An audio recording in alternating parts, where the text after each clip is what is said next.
Hello kids, आज की इस वीडियो में सीखेंगे बर्ड्स नेम, पंछियों का नाम इंग्लिश और हिंदी दोनों में। तो चलिए बच्चों शुरू करते हैं। ये है parrot, P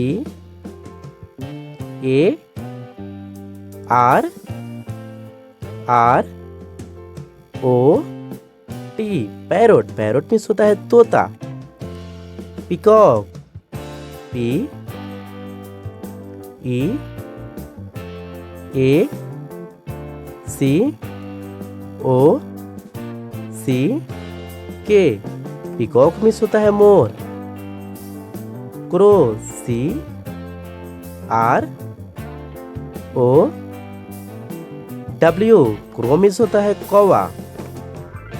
pigeon, P I G E O N, pigeon means होता है कबूतर।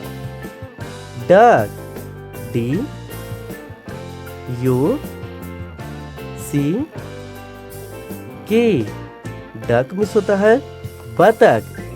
पैरोट मीन्स तोता, पिकॉक मीन्स मोर, क्रो मीन्स कौवा, पिजेन मीन्स कबूतर, डक मीन्स बतख।